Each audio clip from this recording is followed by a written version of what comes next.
Hello, everybody. Oh, hi. Sorry. Just assumed you were going to roll with it, you know? That was all I have to say. I'm going to be silent for the rest of the broadcast now. I'm Dr. Josh. This is Megan. This is Pond. I guess I'm doing the introduction. What's up, big man? And we are Digital Hammurabi, and we are back Hooray! with another... I was going to say it's been so long. It's been 3 whole hours, maybe. Yeah, since we last live streamed. For those of you that haven't been following our marathon day, I did a Sumerian grammar review at 10 o'clock this morning, which was amazing. I think we had 15 people watching. We did. It was good. Which, for Sumerian grammar, come on, somebody. Then at noon, we did this incredible interview with Dr. William Reed. That was cool. If you haven't seen it, I mean, don't go watch it now. But no, because you're going to read Akkadian literature with us. Yeah, but man. Afterwards, when we finish, then go and watch our interview because it's unbelievable. Super cool. He's a nice guy. Incredible. He's a nice guy who knows a lot. A nice guy who's just absolutely brilliant in his field. Which is Hebrew Bible, because I just realized we didn't tell you why we were interviewing him. The stream was who wrote the Old Testament? That's what it is. Who wrote the Old Testament? And the whole discussion was talking about the early formulation, theories of how the different sources for the Pentateuch, and if you want to call it a Pentateuch, came together. It was we had so many questions from the audience that we couldn't get them all in. Which was disappointing. So now we have to have him back on so he can answer all of the questions. That's right. So, and now we are at part 3, and this is the Digital Hammurabi Book Club, and we have a special guest who is running just a little bit late. He told me he was going to be, but Skylar Fiction will be here. I've sent him the link, and he should be coming in just a few minutes. But I figured we had a couple of minutes to do some introductions and some announcements. And so I turn it over to my extraordinarily beautiful wife, Megan. Oh, take it away. I love you. I love you. So a couple of things coming up this week. On Thursday, we will be, or at least Josh will. I think I was invited, but I'm really not sure how useful I'll be. We'll be on Shannon Key's show talking to Pragmatic Culture about morality. I think Pragmatic Culture, and forgive me if I'm wrong, I kind of came in on the tail end of this, but I think he's a Catholic, and there was a discussion on their show. Non Sequitur show. Oh, it was on the Non Sequitur. See? I don't know anything. And the discussion was about what was going on with the Catholic Church with all of the unpleasantness. And he made some statements that were either unclear or I don't know. I don't know how to describe it because I saw part of it. Anyway, point is that they thought it might be a good idea for me to talk to him, with him. And he sounds like a very intelligent guy, and I think it'll be a great conversation. So, Shannon Key's show on Thursday at, I think, 7 p.m. EDT. Watch Twitter for that because I'm not sure I'm 100% correct. On the 13th of October, we're talking to Dr. Jens Notroff, who is one of the archaeologists excavating Göbekli Tepe. We will be talking to him, as I've been saying for the past month, about why it was not built by aliens, because it wasn't. But he will tell us all the reasons why it wasn't built by aliens. And if you don't know, Göbekli Tepe is sorry, I just thought it'd be good to talk about it. You know, Göbekli Tepe, our audience is made up of extraordinarily well-informed people. So I feel like what I'm getting ready to say is going to be oh, of course, everybody knows that. But in case there's someone out there from AIG or something, no, I'm just kidding. It's not funny. It's kind of funny. Sorry. Göbekli Tepe is a site that has exceptional monumental architecture. Huge monumental architecture. And It's this. Actually, sorry, I didn't need to say that. That was superfluous. Monumental architecture is, by definition, huge. Yeah, but this is like huger. Huge, more huge. More hugerist. There, thank you. There Thank you. That's the Sumerian. See, that's why he's here. Because you know the definitions of the words. And so there's been this, contention that, oh, well, obviously humans couldn't make this at that point in time. So it must be aliens. And it wasn't aliens. But I'm not the one excavating Göbekli Tepe. So don't take my word for it. Right. Wait and hear it from the expert's mouth. And if you haven't found him on Twitter, if you are on Twitter, go and find Jens Notroff because he's hilarious. And we'll probably tell you via Twitter why Göbekli Tepe was not built by aliens. Also, if you are German, for a bonus, he is also German and sometimes tweets in German. So you can do the German thing together. I'm not sure what the German thing is and why I felt the need to do that weird thing with my hands, but I did. There we go. It's on the internet. There's no taking it back. And they've broken, Josh. That's all right. Oh, and one more exciting thing, at least it's exciting for me. I finished instruction animation today. Oh, yeah. Which I've been working on and off for the past month, and it's nothing exciting. It's just a stop motion illustration. It is exciting. It makes me want to screen share and put it up.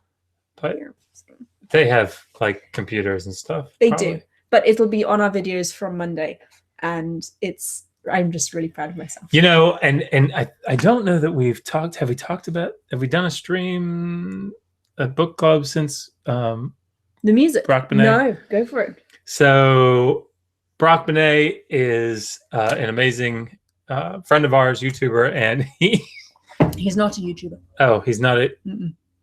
So somebody on YouTube is not a YouTuber? Well, he doesn't put out videos. He has a YouTube account, but I'm not sure that necessarily makes him a YouTuber. Oh. He's a cool guy.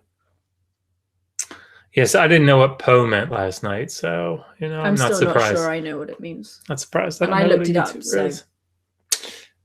I have no idea what I was saying. Brock Benet. Oh yeah, so he heard our videos. And he said, I really like your introductory music, but it's essentially Sweet Home Alabama. Are you aware of that? And we said, no. But now we listen to it. Yes, you're not wrong. So he said, I studied musicology.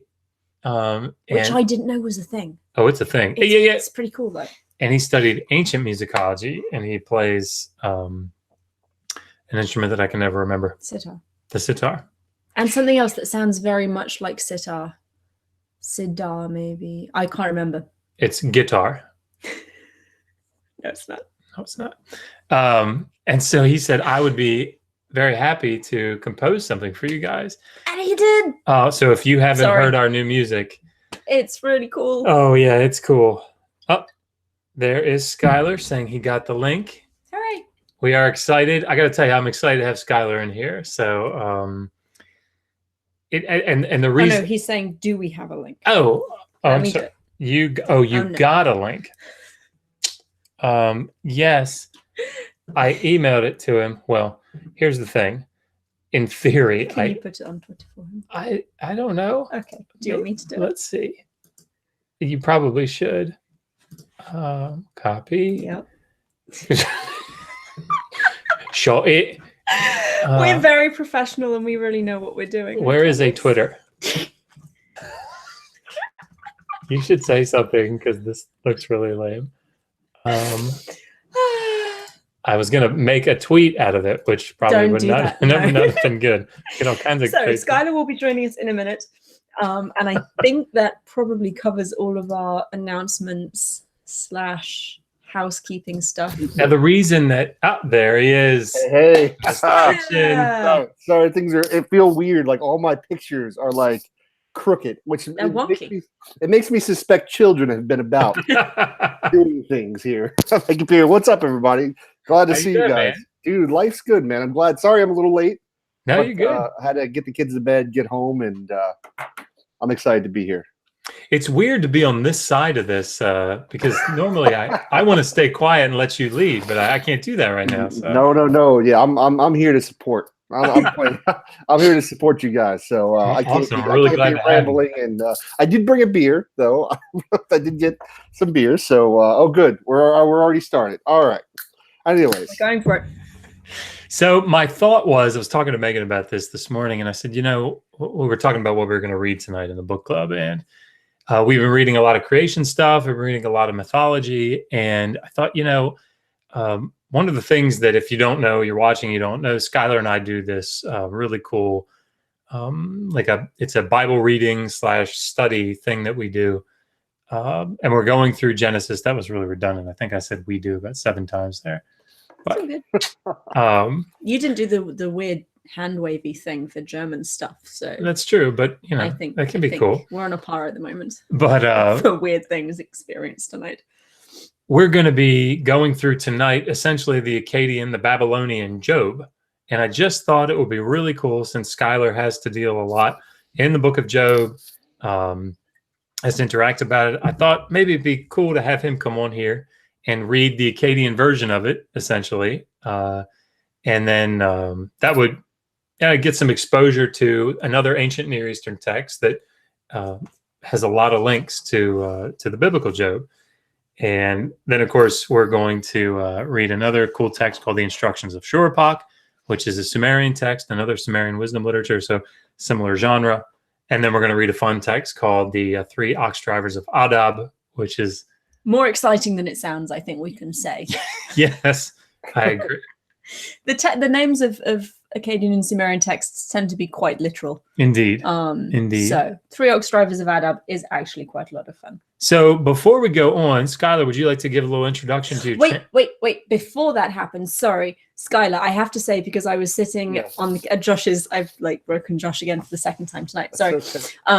I was sitting on the couch last night listening to your stream with Modern Day Hysteria. That one. I was going to say Hysterical Man, but I don't think that's what his name I forgot his first name. Modern Day Hysteria. Modern Day Hysteria. Mr. Hysteria. Mr. Hysteria, yeah. And I think that is the very first time I've managed to sit through an theist debate discussion without screaming in rage at someone. So thank you and congratulations. Yeah, you did a fantastic job. I think I can check one of those life check boxes off. I've now accomplished this. I'm good. Yeah, no, I thought it went really well last night. I thought he was a really nice guy. He was. And he was the first person I think I've heard you talk to who was willing to say, I don't know. Yes, it's very rare. Which was amazing and very refreshing. So, anyway, please tell us about your channel and why you're amazing and awesome and what you have coming up. No, I'm sorry. My daughter loves when we put a diaper on her to poop in the diaper immediately and then come out here and let us know. Yeah. Even though she went to the restroom earlier. You're so shady, Phoenix. You're so shady. All right. So, anyways, my channel. I'm Skylar Fiction. I host a Skylar Fiction channel. I do a thing called the Skylar Fiction Show. I mostly just host theists, Christians, I guess all different kind of walks of life, actually. And we have all different kinds of conversations. Of course, Dr. Josh here comes on quite a bit to do Bible studies because that's how we get down. And big stuff coming up. I'm having a debate with Inspiring Philosophy on Thursday. That will actually be on Modern Day Hysteria's channel. Other than that, who knows? We'll see. Hopefully people will email me and they'll want to talk to me and they'll come on. But that's what's going on. That's my channel. Excellent. Awesome. Excellent. But listen, if you're watching and you haven't subbed to his channel, Skylar Fiction, it's well worth it. Every video that comes out, even if I'm a part of it, I tend to watch Josh it again. watches all of them. So yeah, and I would if I was a calmer person. Yeah, but I get enraged quite easily, and I don't like being enraged, so I avoid those things. Before we start, my love, Frustrated Atheist is reminding me that I promised him a Sumerian joke. Ah. Do you want to do the auxiliary forces one? Yeah, but that's Akkadian. Oh. We can do the Akkadian one, but yeah, I remember seeing the question and thinking I got to do a little work because the joke genre is. Why don't we do an Akkadian one for now? I think I've actually told this joke on here before. You should do it again. There's another one though. That's all right. I'll just do the one that I remember. The deflowered girl did not become pregnant. The undeflowered girl became pregnant. Who or what is it? auxiliary forces. Wow. They had a very different sense of humor back then. I bet someone back then really cracked up at that joke. That was somebody in the Akkadian culture's very favorite joke. Yep. We've also one more question before we get started with the actual literature. Do we know roughly what time Job was composed? Yeah, I mean, roughly sometime in the first millennium. I would argue for a late composition. That's a question. Actually, it's one of the questions that I wanted to talk to Dr. Reed about this morning. Looking at, for example, the dating of 1st, 2nd, and 3rd Isaiah. I feel like that would be a very interesting discussion to have. The dating of Job, dating of the book of Daniel and Ecclesiastes, those sorts of things. Like Ecclesiastes, for example, we know is very late. You can tell that sort of thing based on the linguistic features of the Hebrew. But no, that's a good question. And I think what I'd rather do is I would argue for a later composition, probably. Well, I don't know. I want to hold off. But yes, not in the 2nd millennium.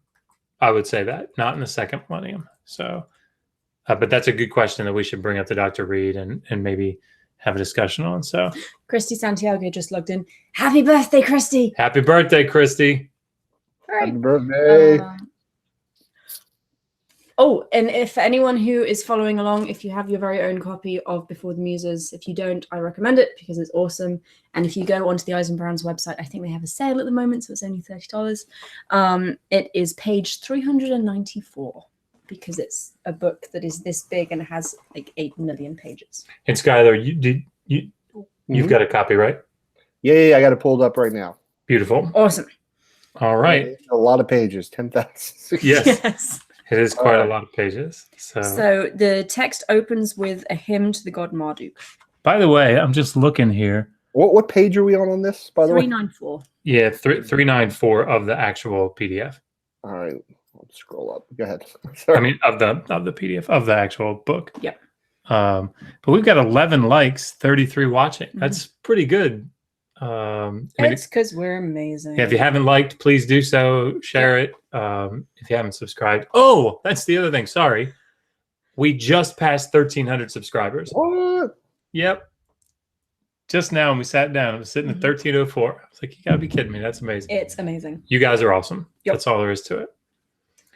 All right. So this text is, you'll hear it called a couple of different things. The poem of the righteous sufferer, Ludlow Baal Namiki, which is the Akkadian, the incipit from the Akkadian. I will, let me, or I will praise. Incipit is the first line of a tablet. Yes, sorry. Incipit is the first line of a tablet. But it's let me praise the Lord of wisdom. I will praise the Lord of wisdom.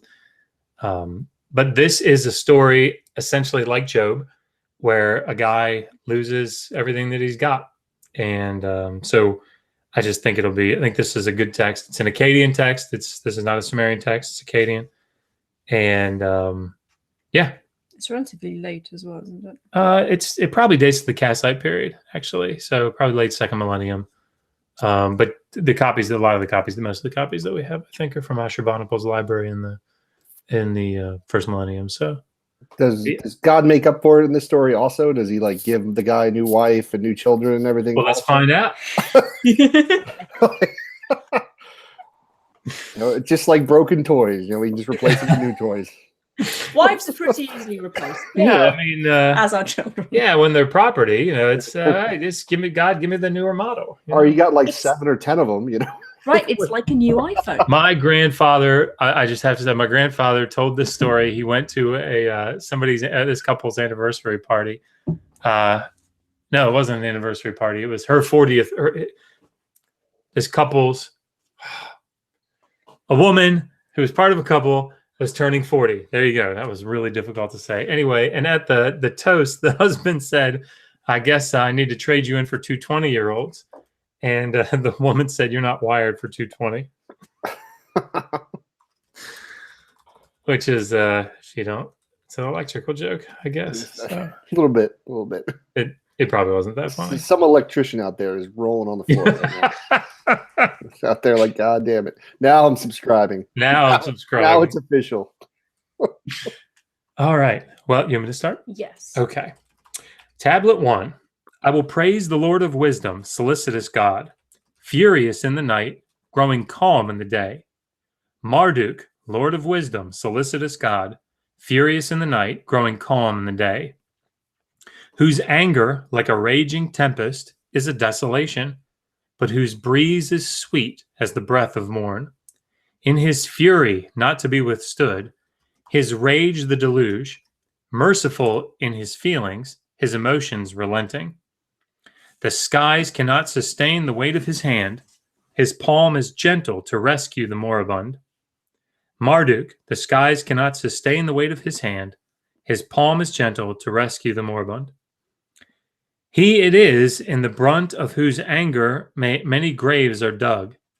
At the same moment, he raises the fallen from annihilation. So, if you remember, this is Marduk is gaining prominence coming into the second half of the second millennium, and of course, by the first millennium, you have the Akitu festival where they recite the Enuma Elish. Right, every year, which is of course the big story about Marduk, and so here, Marduk is being described as this all-powerful deity, right?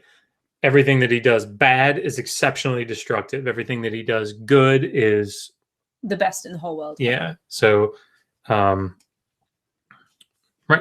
Good.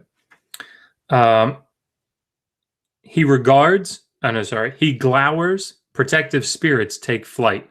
He regards, the one whose God forsook him returns to him. His severe punishment is harsh and speedy.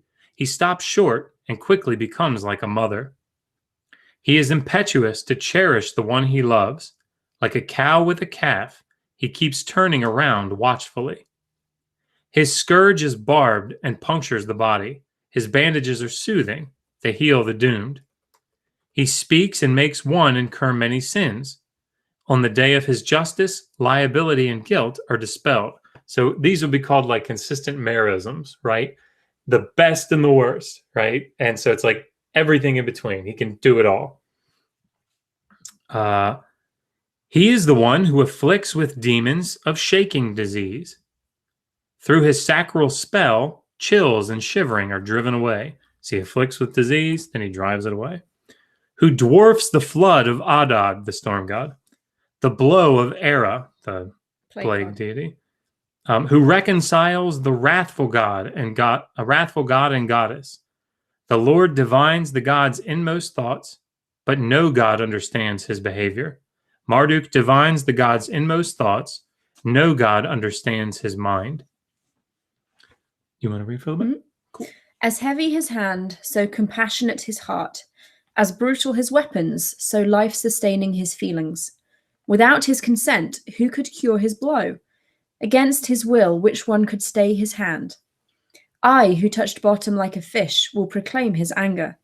He quickly granted me favor, as if he revived the dead. I will teach the people that his kindness is nigh. May his favorable thought take away their guilt.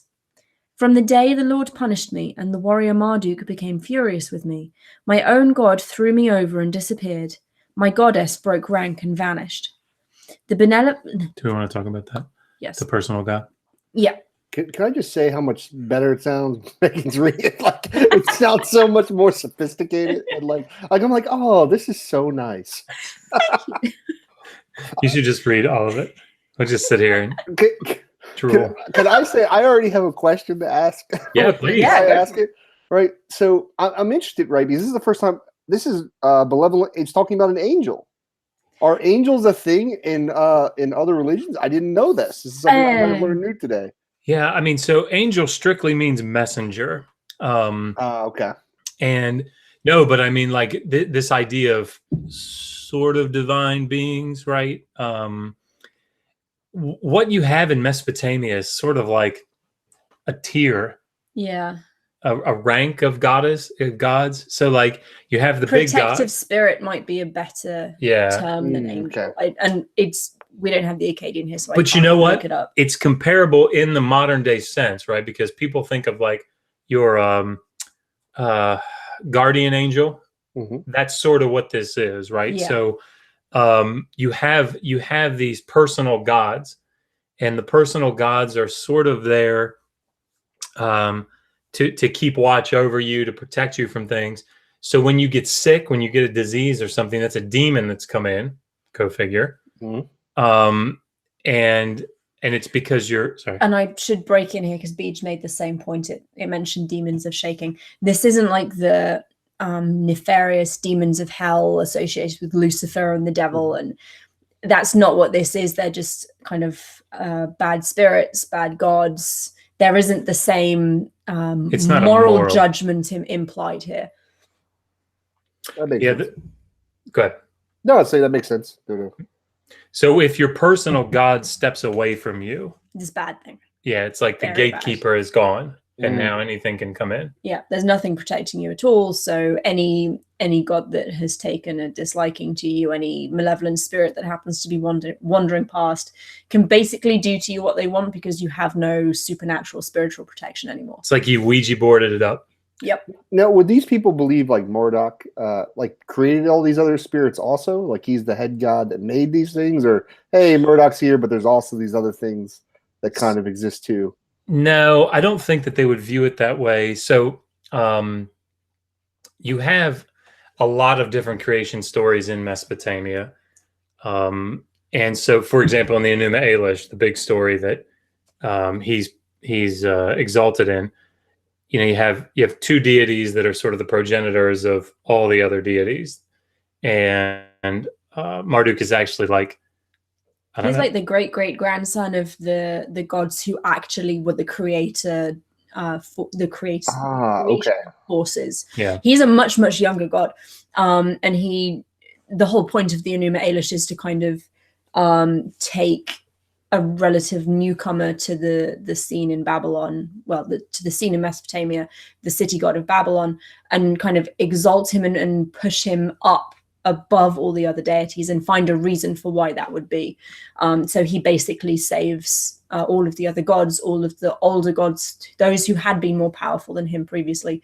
So he saves them from destruction, and then he creates the world. But he doesn't create the other gods. They're already there. Yeah. So no, he wouldn't have been, I don't think, seen as like the creator of these malevolent spirits or the benevolent spirits or whichever. They'd have been a separate force. Yeah. All right. Right. So this guy's guardian spirit has wandered off somewhere. My protecting spirit retreated to seek out someone else. My vigor was taken away. My manly appearance became gloomy. My dignity bolted and leapt for cover. Terrifying signs beset me. I was forced from my house. I wandered outside. My omens were confused. They were contradictory every day. Even with diviner and dream interpreter, my course was undecided. So that's also quite a scary thing. The way that you worked out what was going on with your life in ancient Mesopotamia was to look at the omens, and omens were everywhere. There were omens that you went and sought out, like when you slaughtered a sheep and checked the liver and the intestines to see what kind of signs were inside the animal's body, but also things like what you saw on your walk to work that day, and if there was a shooting star last night. All of this was considered to be like a sign from the gods. And there were lists, and we actually have a video. We've been going through Elio Oppenheim's book in our daily data, and I did a video on omens, and there were actual lists, compendia, that said, if this happens, then this will happen, right? So all those things were listed out. You know, if you saw that black cat walking to work, this is what's going to happen. And it wasn't a foregone conclusion that that was going to happen, in the sense that there was nothing you could do about it. What you would do is you'd go to the diviner. If you saw that black cat, you'd go to the diviner, and the diviner would say, okay, here's what it means. according to the lists or whatever. And then you would say, what do I do? How do I get rid of this ominous thing that's getting ready to come? And he would say, you have to do this ritual, and that'll get rid of it. I'm saying if I'm asking too many questions. No, questions. Good, man. So with these diviners, right?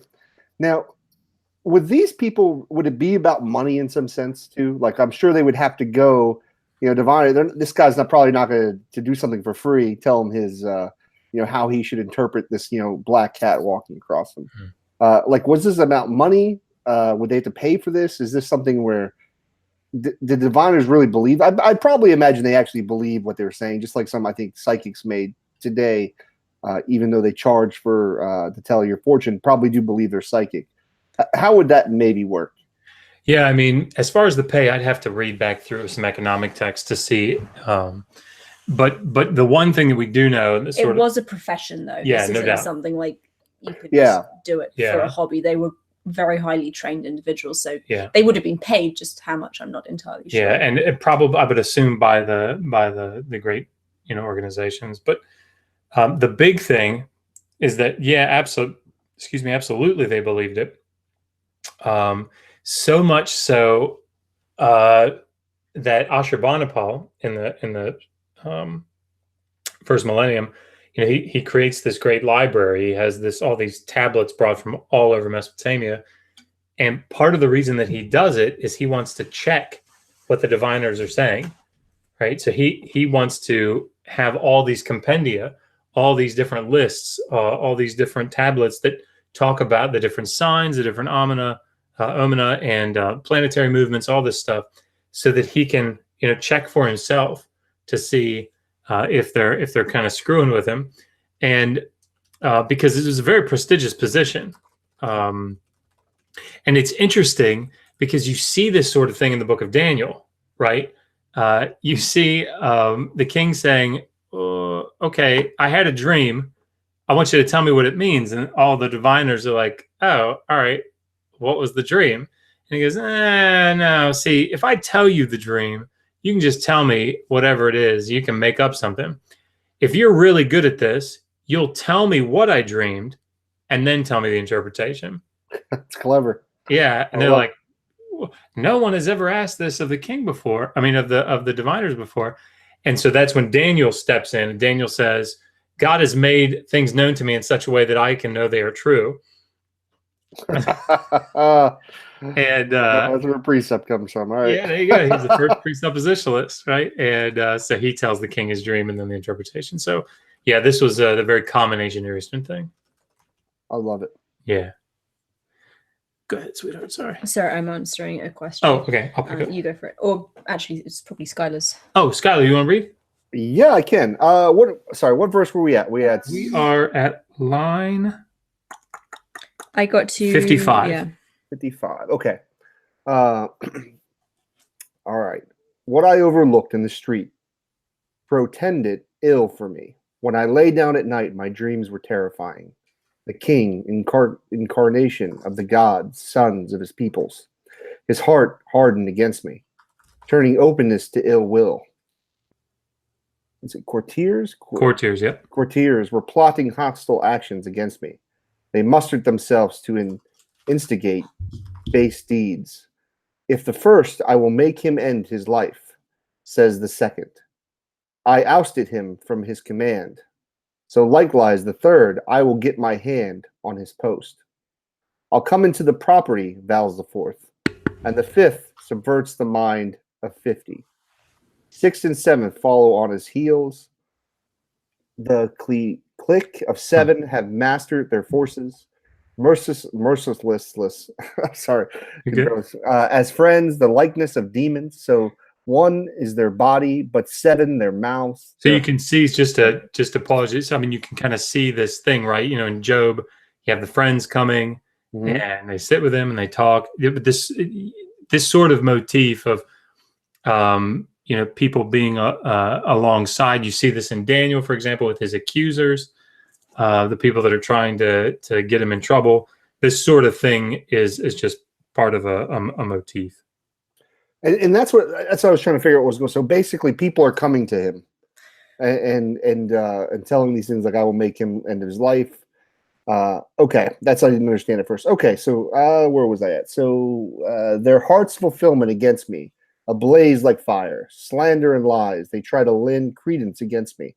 My eloquent mouth they checked as with reins. My lips, which used to discourse, became those of a deaf mute. My responding calls died away to dumbness.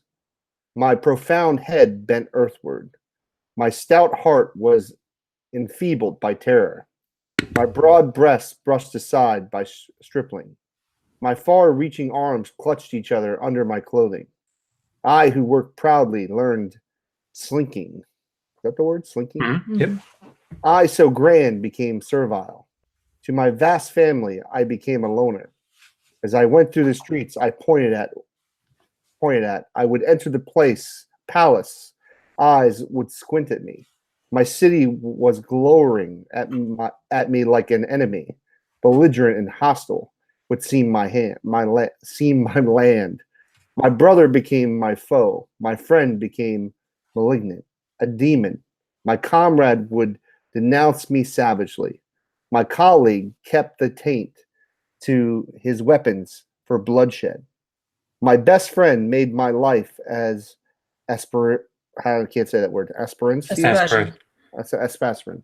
So I mean, you can hear it here, right? Sorry, but it's like this is everything's going bad for him, right? Everything that was great, he was high up. He was, this elevated person. And respected, now all family. All the people in the court have turned against him. They're like plotting his downfall. He's walking around like this, right? He's slumped over. He's low, slinking. He was proud. He's now servile. Everybody's glaring at him when he walks in the palace. It's just everything's bad. His friend has become his demon. His comrade is denouncing him savagely. So things aren't going well for him. Not well. No. Just like Job. All right. We said my friend became a malignant demon. My comrade would denounce me savagely. My colleague kept to taint to his weapons for bloodshed. My best friend made my life as I already read all this. Sorry. My slave cursed me openly in the assembly. That's some really dark stuff right there. Yeah. Can't have your slaves cursing you. No. They gotta obey. Particularly if they're a foreign slave. Yes. Can't be having those slaves talk back. My slave cursed me openly in the assembly of gentlefolk.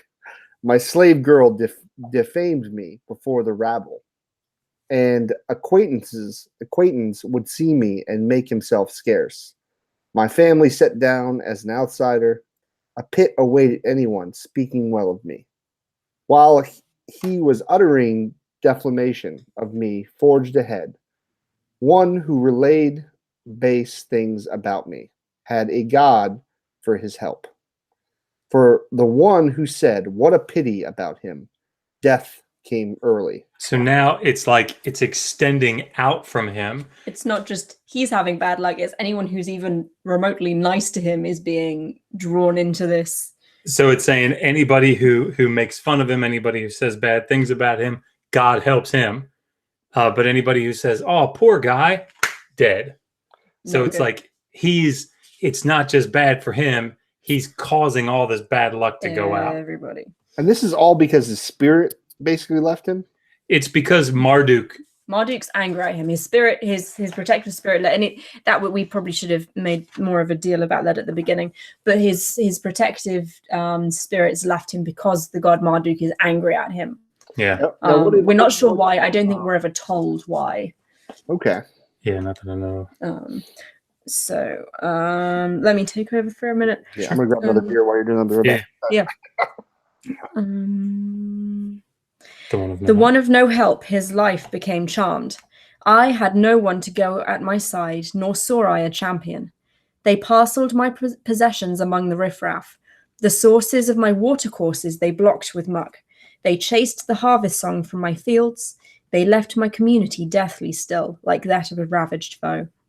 They let another assume my duties, and appointed an outsider to my prerogatives. By day sighing, by night lamentation, monthly depression, despair the year. I moaned like a dove all my days. Like a singer, I wail my dirge aloud. My eyes endure constant crying. My cheeks scald from tears as if eroded. My face is darkened from the apprehensions of my heart.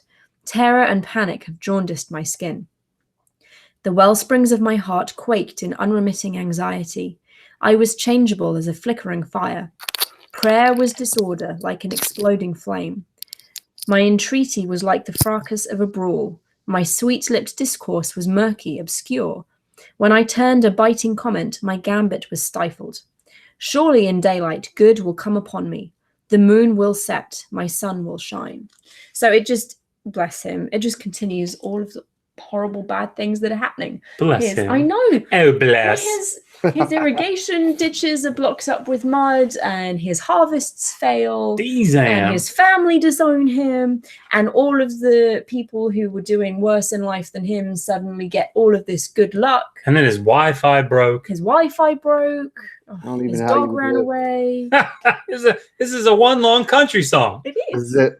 It's a long country song. The cheating woman. I'm sure that'll come up at some point. So he's pretty much describing depression, if we're reading between the lines here. Poor guy. So that is the whole of tablet 1. So by the way, everybody for staying with us. So 29 likes. We got 43 people watching. I mean, like, you guys are incredible. You guys are incredible. Thank you so much. We just really appreciate you being here. I know you're here to see Skylar. I get it. That's not true. That's not true.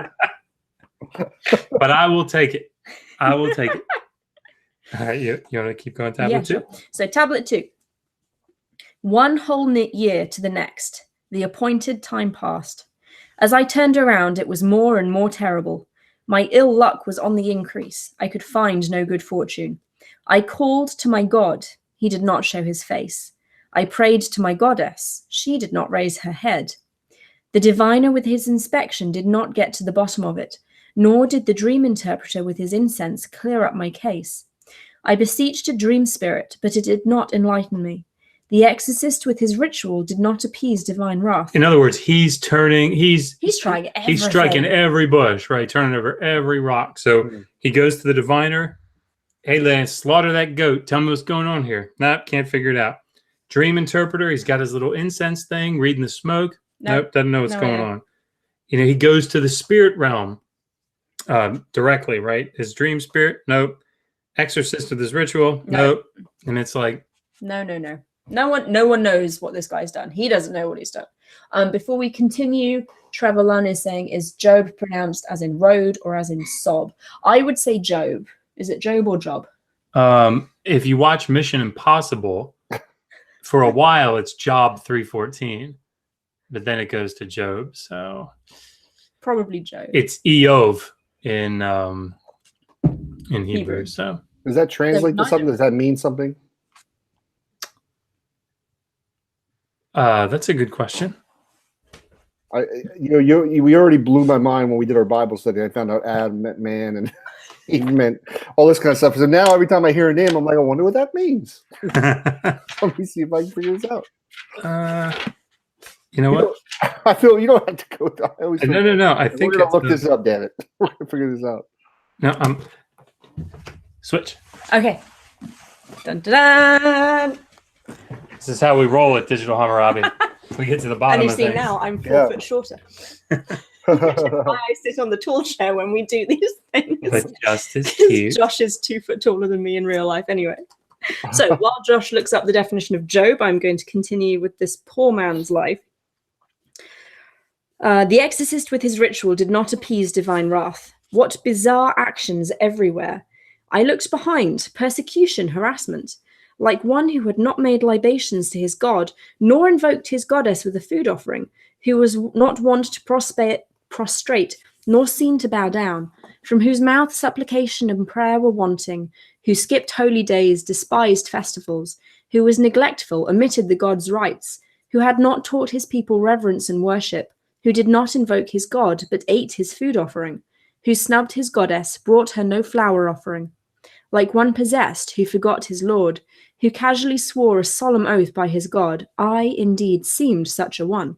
So what he's saying here is, I'm being treated, my life is playing out as if I was an awful person who hadn't given food offerings to my gods, who had lived my life poorly, who had ignored the holy days and the festivals.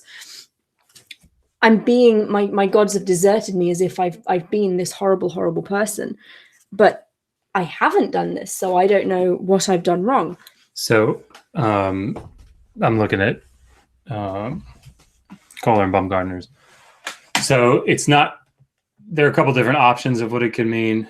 I'm going to go with the one that makes more sense to me at the moment. Oyev is like an enemy or an assailant, and this is a passive form. So Eov is he who is assailed. He who is attacked. Ah. Can I say another interesting point? Like, I was just thinking about reading this about the whole foods for God things. Like, how ironic this is, kind of, because obviously none of the gods actually eat this food ever, right? Right. Like, it's kind of like Santa Claus and leaving cookies out. Like, we all know the parents end up eating the cookies. So, like, but like back then, like in these times, I mean, I imagine like we're just offering food to God and it just sits there. Like, it's just like, well, so this is the thing. I actually did a video about this. The interesting thing about it is that they believe that it was a type of transubstantiation, right? So they would actually put curtains up. They would put a water bowl in front of the statue, the divine statue, and then they would put curtains up. And it was imagined that the god somehow, they didn't want to, don't delve too deeply into the house and the. But they wanted to make sure that he had privacy to do it. Would go and wash his fingers. And then they would pull the curtains down and they'd go in and they'd put the food in front of him and they would put the curtains back up and the god would spiritually gain whatever it is from the food. So he was doing something with the food. They believe that he was probably sneezing on it. He'd go up and he'd lick it and chuckle. And then the priest and the king would eat the leftovers. Right. So, but then that food, the physical remains of that food, the bits that God didn't want. That's right. Were which blessed. Pretty much all of it. Yes. But he given to the king. Breathed in really deeply and smelled it. But the thing is, they believed that something was actually done to it because, like, the water that was for the washing of his hands, that was used as like a healing substance, kind of like holy water. Yeah, it was like holy water. That's right. So and the offerings were then taken and given to the king and the priesthood, and it was considered to have been blessed by being consumed by the god. But yeah, it is similar to the Santa Claus thing. Yeah. Except even less convincing because they're leftovers. Yeah, it's like, I hope you enjoyed the steak, God. I guess I'll eat the rest. And then, of course, the king at the time's like, yeah, I'm going to get that food. Yep. I get to eat the blessed, meat delicious blessed food. Yeah.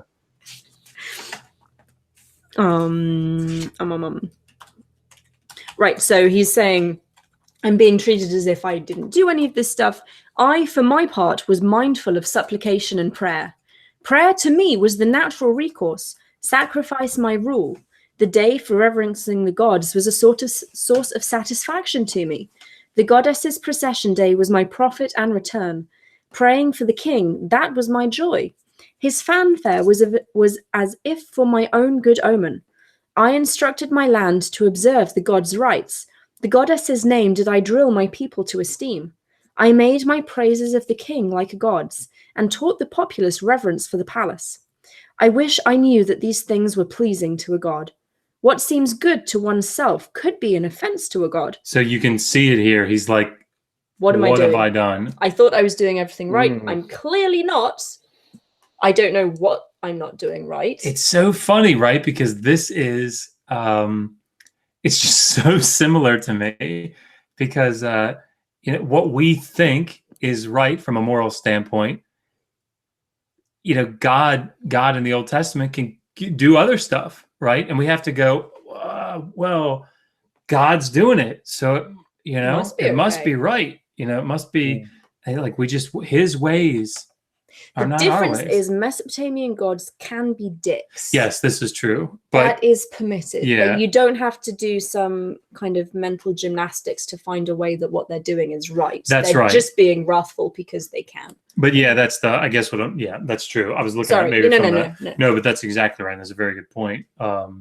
but like what we consider to be good, what we consider to be right, you know, the things that tug at our hearts, like, why do we have to, why, if I'm a fundamentalist Christian, do I have to hate homosexuals? You know, what, that doesn't feel right to me. Hopefully it doesn't feel right to you. Well, God says it, so it must be an offense somehow to him, even though that doesn't make sense to me. They somehow think that like being gay, if like you see people being gay, that's somehow going to make you gay. I think sometimes. You can only imagine like if that was scary, that shit, I don't know, necessarily scary, but if that was actually true, like everybody would be gay. I sometimes think the world must be a very scary place if you're a fundamentalist. Yeah, absolutely. What is it that George Costanza said? He said, unblemished record of heterosexuality. But when Elaine said, you know, the really handsome man at the gym, and he goes, I don't.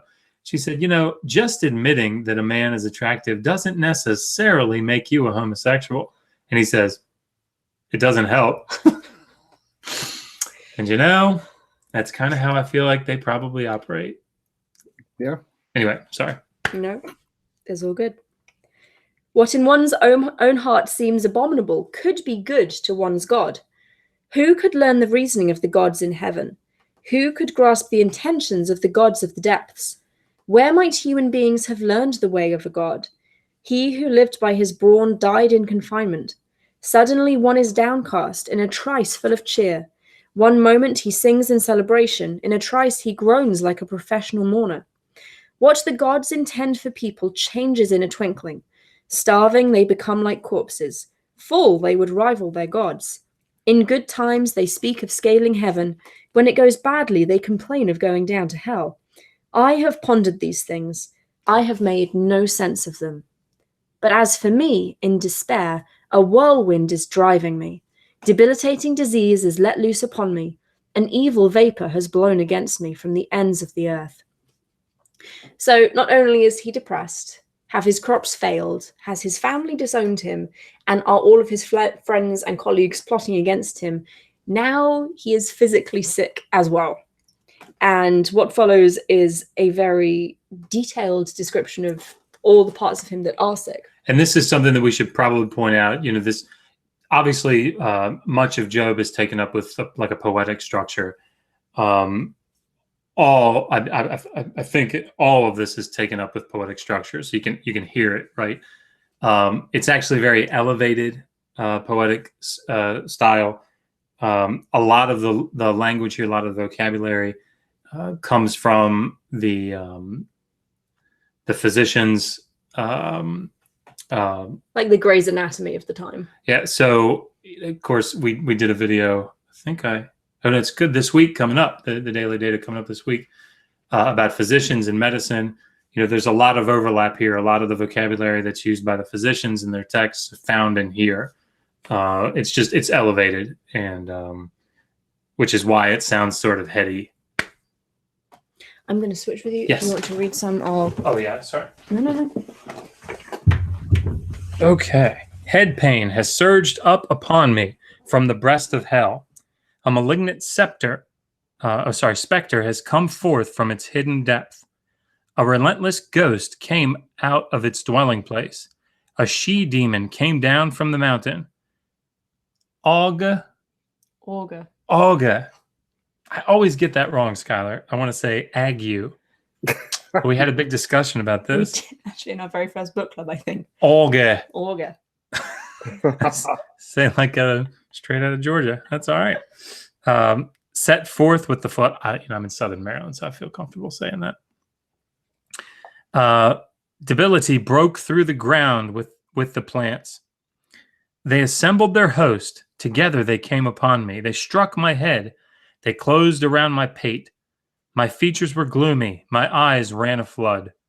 They wrenched my muscles, made my neck limp. They thwacked my chest, pounded my breast. They affected my flesh, threw me into convulsions. They kindled a fire in my, epigastrium? Where are you? I guess. Epigastrium. I don't know what that is. It doesn't sound like a place you want your fire. No, fire there. I don't want no fire there. They churned up my bowels. They twisted my entrails. Coughing and hacking infected my lungs. So again, all this is demonic force, right? It's like spirits forcing these problems, physical problems. Just to be helpful, I know what that word is now. I looked it up for us all. The part of the upper abdominal immediately over the stomach. Definitely somewhere I want to fire. That's exactly what I thought it was. I was thinking, I was thinking like intestine or something. I thought it was my ear. Inside you somewhere. Yeah, I figured in the stomach area, somewhere uncomfortable, you know. This is why I never went into medicine. We have, just quickly, 49 people watching. Hello, everybody. If you have not liked the stream, please like the stream. That is really, really helpful. Oh, we're up to 50 now. And you know what? That's exciting. Before we started the stream, I checked. We're at 220,000 viewing minutes lifetime. So we are 20,000 viewing minutes away from 4,000 hours, which is apparently what you have to monetization. To monetize. And then I really want the super chat because I want to be able to do this and see something big and green pop up because I can't do that now. I can't see when somebody, whatever's me. When someone's talking to you. And how did you make the screen that big? She's like pulled the, I really have to learn to use this computer thing. She's pulled the chat window like out separately and made it really big. Like I've been reading this little box all this time. Thanks for. I didn't know that you could do it until about 10 minutes ago. Sorry. Oh man. So old. We're very technologically advanced. Yes, well, you are. All right. They incapacitated my limbs, made my flesh pasty. My lofty stature, they toppled like a wall.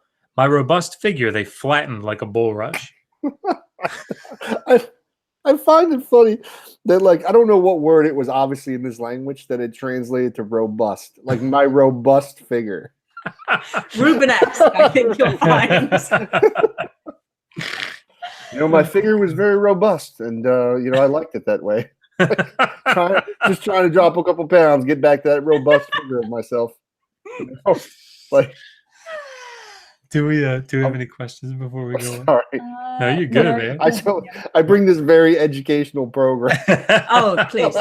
Do not worry. Just go for it. And everyone watching, if you have questions, tag me in the question and I'll see it because it is bright and orange. And I'll, when appropriate, stop and we will answer your questions. And if you watch our videos a lot more, then we can make them big and green.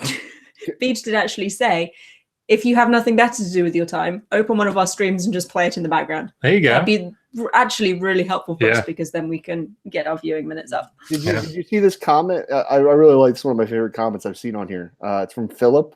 It says, "You guys are my laundry folding entertainment." Oh, like that's great. Awesome. I mean, like if you can keep entertained while doing laundry, you can't go wrong. You really can't. I actually feel quite good about that because I do most of my viewing while folding laundry. I do mine while driving.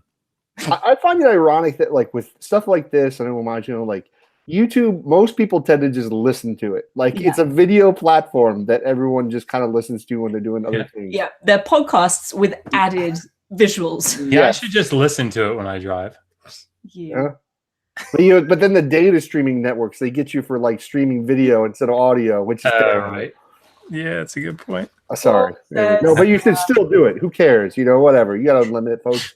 Listen to Digital Hammurabi, whatever. Paul is saying generally, if anything is big and green, you should go to the emergency room. Yeah, this is true. We have got half an hour into the stream without someone making some kind of penis reference. Penis. So I think we've done pretty well. Normally it comes a lot earlier in the stream than this. All right, let's just pause. Skylar didn't know what he was getting himself. I didn't know this was a penis reference show, but that's good. It wasn't to begin with, and then I think I got a little bit hyper and we just started talking about penises a lot. So a couple of things that I want to talk about. Number one, we had we were going to mention somebody donated to our Patreon. Yes. Something pretty substantial today. Yeah, we got a several $100 PayPal donation for our summer scholarship program, which was amazing. Yeah. And if you feel like donating several $100 to our scholarship program, please do. That would be awesome. And so to give an idea, it looks like, and I would be very specific with the person who did this if they wanted me to. So if they want me to say who it was, that's absolutely fine. I want to protect anonymity if they want it that way. So I don't know. Anyway, but you know what? It was $400 that they gave. and 376 of it like actually came to the Patreon account. And so we've said that what we're going to do with those donations is we're going to make up the $24 that PayPal or Patreon or whatever it was took as their fee. We're going to put that in so that when you give $400, for example, you give $400, and $400 goes through to the scholarship. So thank you. You know who you are. If you want me to say who you are, I have no problem doing that. That'd be amazing. But it was we got this email and went. There was a lot of speechlessness. Yeah. So thank you. Also, we are in the process of trying to make t-shirts available to you guys. And we've been toying with what to do. We obviously want to do like the standard, how do you know that, Digital Hammurabi thing. But we also want to do some interesting Sumerian and Akkadian proverbs. In cuneiform. Or love incantations, for example. So we know when we say love incantations, we mean love incantations. So may his penis be as long as a war club. May it not shrivel. We're thinking about writing that in cuneiform, you know, and then not writing it in English just so you can wear it out in public. There are more subtle ones. May his penis be as long as a war club? Yep. That seems like, you know, to some degree, like sometimes too much is too much. See, yes. But it was a love incantation for potency, right? It was, you know, it's like well, I mean, they didn't have blue pills, right? Demons didn't come in blue pill form back then, so. They just had to rely on looking at the local farm animals. Yep. I'm sorry, it's terrible. There are other sayings like the road is bad, but beer is good. Probably put that on there. Nice Sumerian proverb. So anyway, stay tuned for that. I'm going to buy one of those shirts, please. I'm going to wear it on the next, as soon as I get that shirt. First episode I do, I'm rocking it. So there you go. Okay. Would you mind turning the AC down just a little bit? Oh, that's so hot. No, it's not. Sorry, everybody. Okay. I was dropped like a dried fig. I was tossed on my face. A demon has closed himself in my body for a garment. Drowsiness smothers me like a net. My eyes stare, they cannot see. My eyes prick up, they cannot hear. Numbness has spread over my whole body. Paralysis has fallen upon my flesh. Stiffness has seized my arms. Debility has fallen upon my loins. He needs the war club incantation. It's not working anymore. My feet forget how to move. Maybe that's a euphemism. Okay. It's like 7 penis jokes in a row. We got to space them out a little bit. Okay. Pace yourself. A stroke has overcome me. I choke like one fallen. Signs of death have shrouded my face. If someone thinks of me, I can't respond to the inquirer. Alas, they weep. I have lost consciousness. Skylar, whenever you wanna take over, boss, you let me know. I'm probably pretty terrible at this point. I would probably you guys would be better off reading. All right. So I'm not incoherent and. No, but keep throwing in. No, I am. I'm listening. I got it. We're good. A snare is laid on my mouth, and a bolt bars my lips. My way in is barred, my point of slacking blocked. My hunger is chronic, my gullet constricted. If it be of grain, I choke it down like stinkweed. I don't know what stinkweed is, but it doesn't sound like a nice thing to be eating. It's yes. I think those are two opposites in their eyes. Grain, really good. Stinkweed, really bad. Not really good. Makes the war club shrivel. Beer. This is a good one. Oh, well, no. Maybe not. Not for a shirt. Beer, the sustenance of humankind, is sickening to me. Maybe we could get that for our fundamentalist friends. Okay, sorry. Indeed, the malady drags on. For lack of food, my features are unrecognizable. My flesh is waste. My blood has run dry. My bones are loose, covered only with skin. My tissues are inflamed, afflicted with gangrene. Go ahead. I took to bed, confined. Going out was exhaustion. My house turned into a prison. So the poor guy is so sick, and it sounds like every single part of him is now broken somehow. He can't get out of bed and has to stay in his house all the time. My flesh was a shackle, my arms being useless. My person was a fetter, my feet having given way. My afflictions were grievous, the blow was severe. A scourge full of barbs thrashed me. The crop lacerated me, cruel with thorns. All day long tormentor would torment me, nor at night would he let me breathe freely a moment. From writhing, my joints were separated. My limbs were splayed and thrust apart. I spent the night in my dung like an ox. Oh, that's a lovely image. I wallowed in my excrement like a sheep. That's a little nicer. Yeah. The exorcist recoiled from my symptoms. He was so sick that the doctor actually recoiled from him. That's saying something. While my omens have perplexed the diviner, the exorcist did not clarify the nature of my complaint, while the diviner put no time limit on my illness.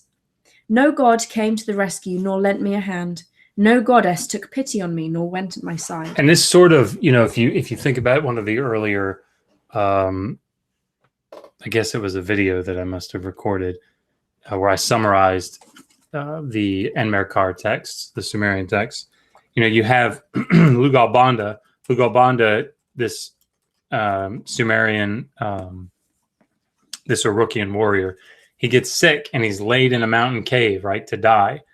And Inanna, Nana, the gods, Utu, they come to him and they help him, right? And that's the image that's pictured here. He's sick, he's dead, he's just about gone, and the gods come and they help him. And this is what he's saying here. No god comes to my rescue.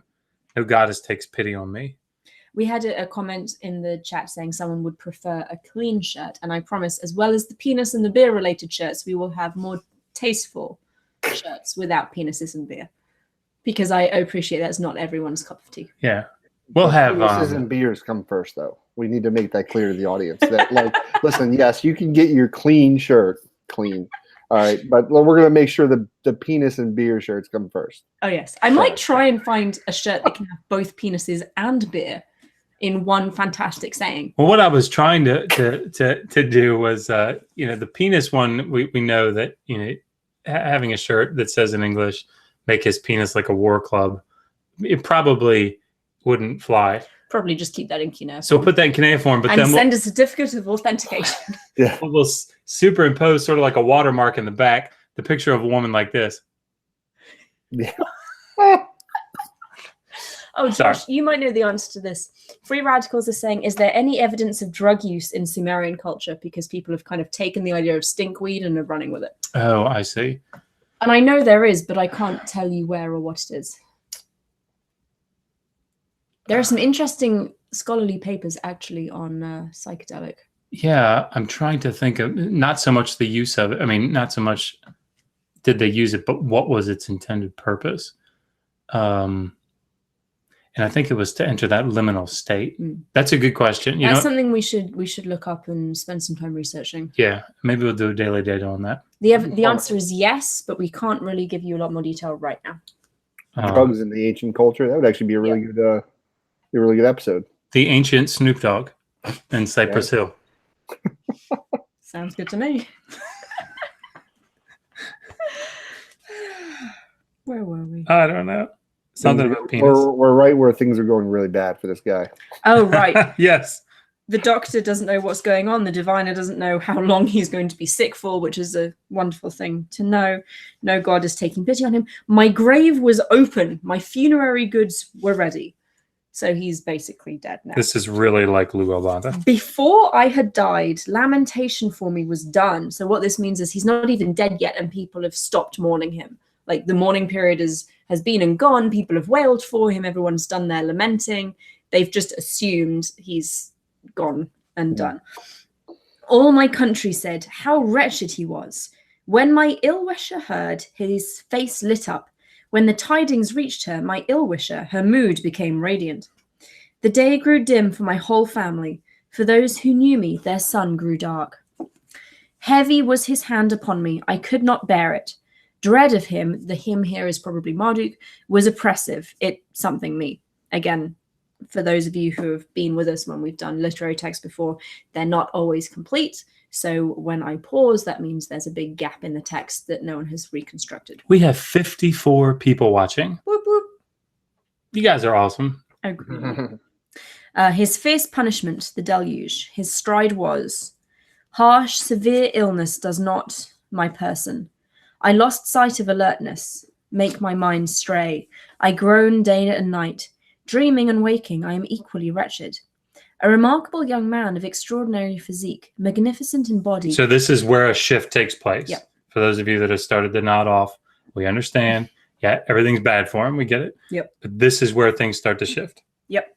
And these are probably dream visions. Magnificent in body, clothed in new garments.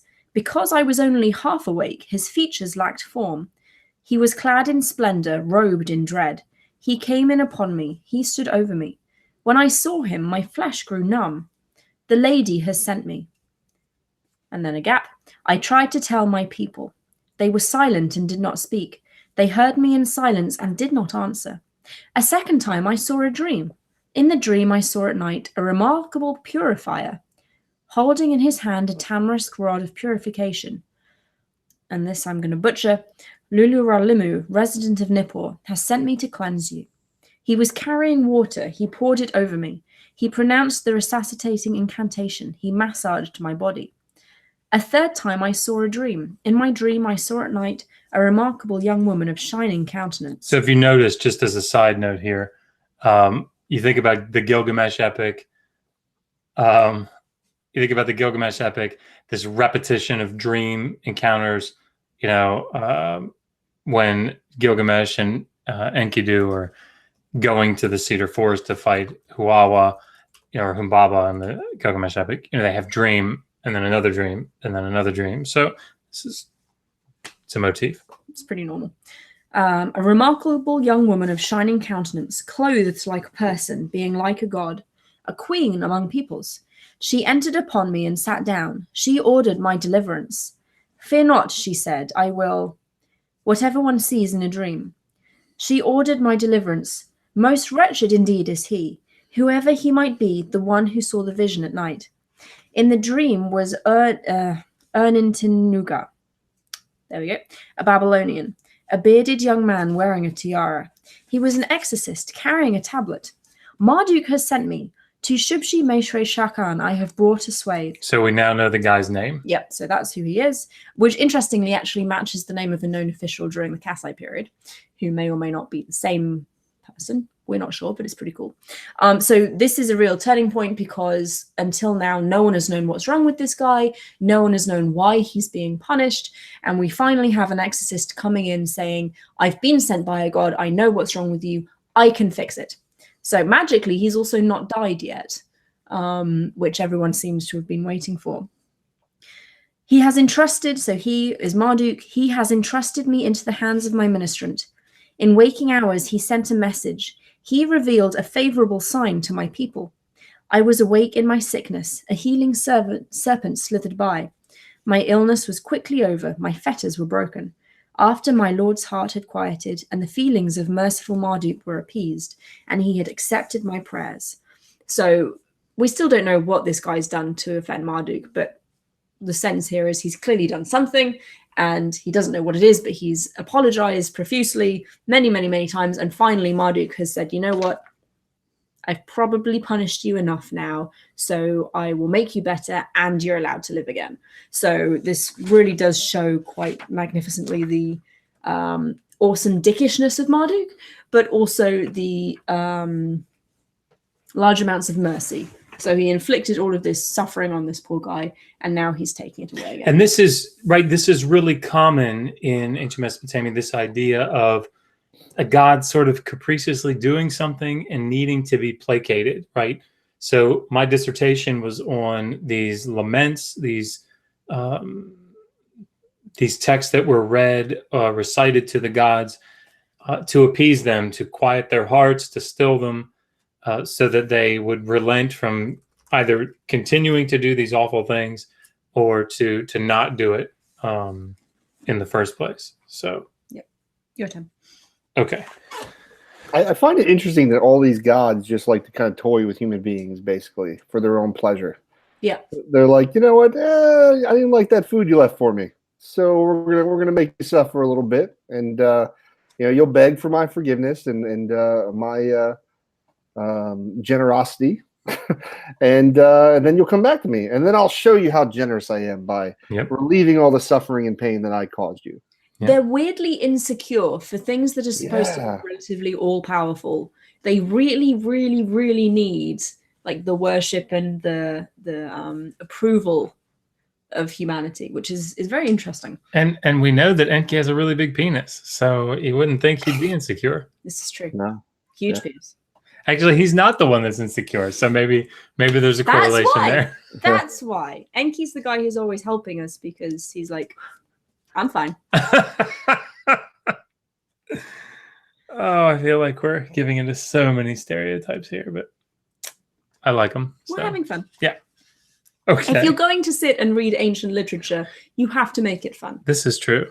And clearly, either people have fallen asleep and haven't left the chat, which is great. There are 55 people watching now. Now, Skylar, I know these are low numbers for your streams. That's not true.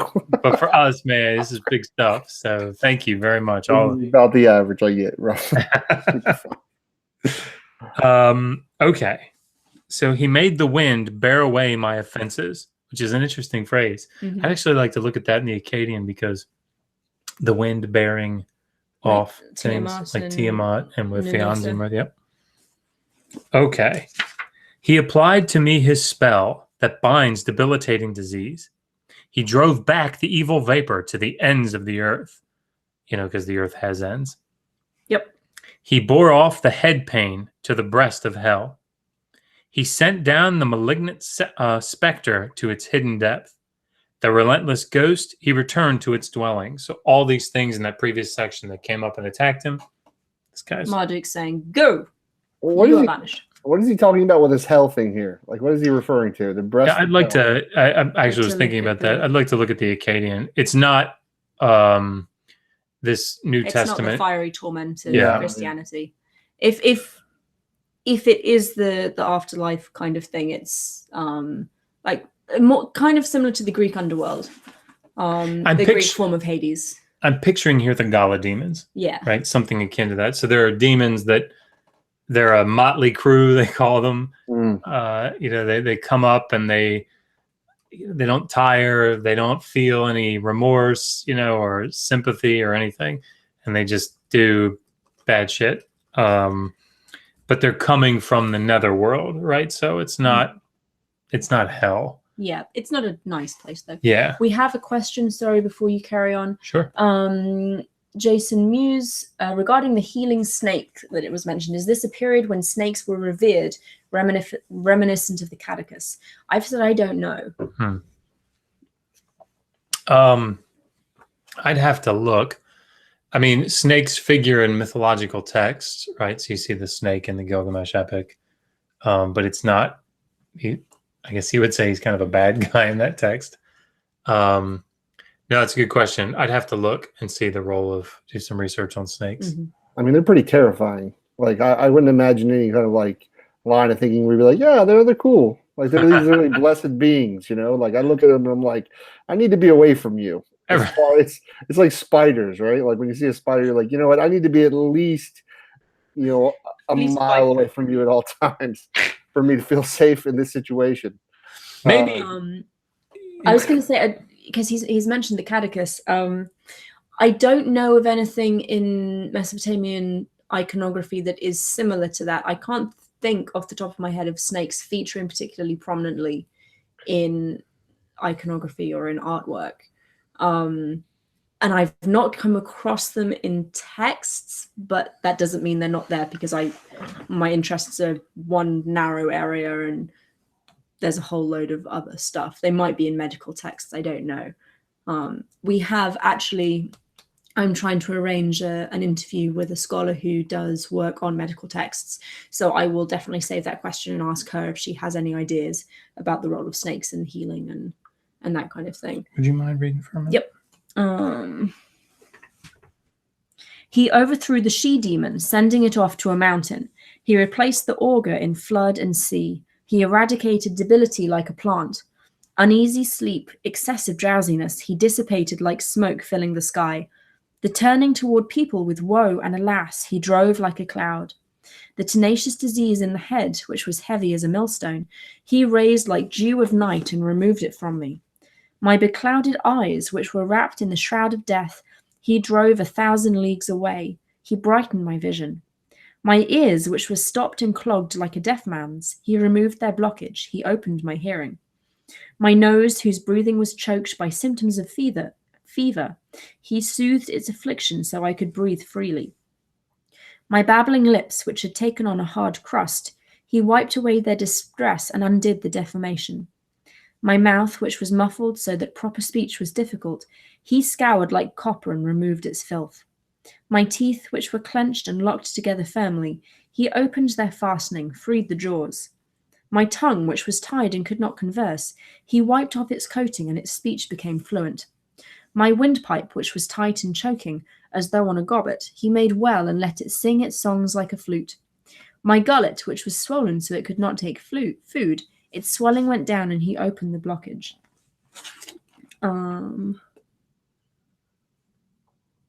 There's a note here that I don't understand, so I'm just going to keep reading. My intestine, which was ever empty for want and was coiled tight like basketry, accepts nourishment, holds drink. My neck, which was limp and twisted at the base, he shored up a hillock and planted upright like a tree. He made my body. Can I ask? I'm sorry.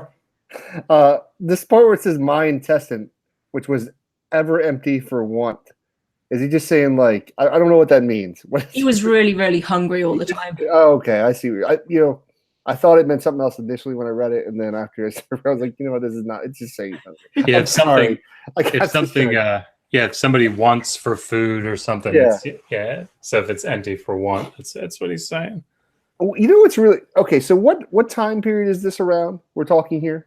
Second millennium. Yeah, I mean, this is the text was probably comes from the mid to late second millennium. Most of these copies come from the first millennium, but BCE. I was just thinking like how interesting it is that they seem to have some kind of idea about like how intestines work and your stomach works and things like that. Like within like knowing these parts of the body and the study of it. I thought that was kind of interesting to like they would even refer to an intestine as something they know that is related to food and how they eat. Yeah, I mean they would know an awful lot about the inner workings of animal bodies, right? Because they're sacrificing and studying the insides of goats and sheep and all that stuff for omen purposes. And I'd have to look for evidence of this, but I suspect that surgery isn't a big thing. But knowing, I would imagine, what's going on inside the human body is. Yeah. I'll ask Dr. Al-Rashid when we get her on, if she knows, because she's someone who would know better than me. Good question. Yeah. All right. Awesome question. Did you say I should go get another beer? Is that what you just said to me? I'm going to go do that. Definitely. It's my day off tomorrow. I'll be back. There you go. Did you find anything about snakes? No, nothing about snakes. 60 watching. Good grief. You guys are awesome. If you haven't liked the video and you think you should like it, which I think you should, but if you think so, please click the like button. That would really help us out. And if you haven't subscribed, that'd be really awesome. He made my body that of a perfect athlete. He pared my nails as if to drive out a vengeance. He drove out their illness and made their upper parts well. My knees, which were tied and bound like a bird's, the shape of my body he made remarkable. He wiped off the grime. He cleansed its filth. My gloomy mien began to glow. So he's not dying anymore. He's actually physically perfect, which is pretty cool. And he's very, very thankful to Marduk for making him so, even though it was Marduk's fault in the beginning. But one does not hold grudges against Mesopotamian deities because that's a great way to die, really. You want me to finish it out? Please do. All right, tablet 4. We're coming to the end. My Lord, me, the Lord took hold of me. The Lord set me on my feet. The Lord revived me. He rescued me from the pit. He summoned me from destruction. Sounds familiar. Mm-hmm. He pulled me from the river of death. He took my hand. He who smote me, Marduk, he restored me. He smote the hand of my smiter. It was Marduk who made him drop his weapon. The attack of the foe, it was Marduk who, at the place of the river ordeal, where people's fates are decided, this is a place, the river ordeal has to do with throwing somebody into the water. It was actually a particular river that they used, and in the old Babylonian period, this was a place of, it was famous as both the location of the river ordeal and also a place for gathering bitumen, which made it quite a hotly contested geographical location. So you get records of different kingdoms fighting over it. You studied a lot for your. That's the city. Oh, you bet I did. Near Hit, so it's on the Euphrates River. You learn all of these small and interesting details when you have exams with terrifying consequences. This is true. I lost my place. Would you like to use this? No, you go ahead. I forgot where you got to. Oh wait, I can get there. While you do that, we have a question from Trevor. Is the sophistication of the imagery of the poetry reflected in the original, or is it apparent because of the translation? You talking about the structure, poetic structure? Sure. Sorry. Is the sophistication of the imagery. Sophistication of the imagery. Could you further elaborate? Like, I mean, the poem itself is far more sophisticated when you read it in the Akkadian. Yeah. Yeah. And I haven't read it in the Akkadian, but going by the translator's notes, because it's got a whole load of wordplay, tons, and like puns and really interesting language that wouldn't have been common in everyday conversation. So it would have actually been, well, a literary masterpiece, really. Yeah, and it's really difficult to accurately translate that kind of stuff, especially punning. Yeah, it is. It is beautifully written. It's, you know what it's like? It's like reading, well, I mean, I'm sure it's like reading Arabic poetry, but it's like reading the Hebrew Bible, like reading the Psalms. You know, if you read a Psalm in the English, it's like, okay, but when you read it in the Hebrew, it's all these things jump out at you because there are references, subtle references, oftentimes to like the Pentateuch, some of these creation motifs, depending on the Psalms. It's stuff that if you read it in the Hebrew, you're like, good grief, it just brings it to life.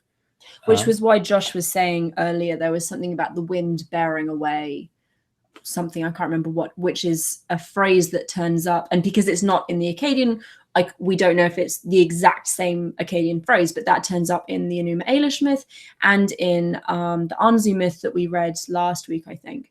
And that's one of the interesting things about that. I did a video on this if you want to go look. I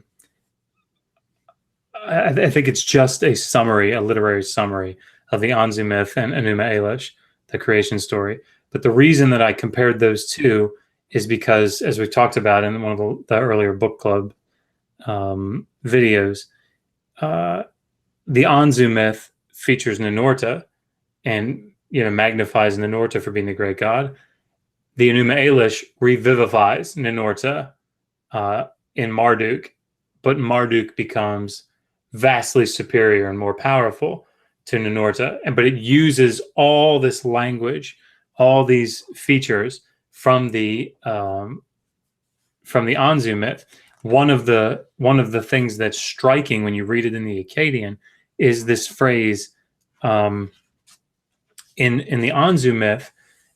It says, "Let the wind bear off the feathers of the Anzu bird as glad tidings back to like the gods," which makes sense, right? The wind bears off feathers of a bird.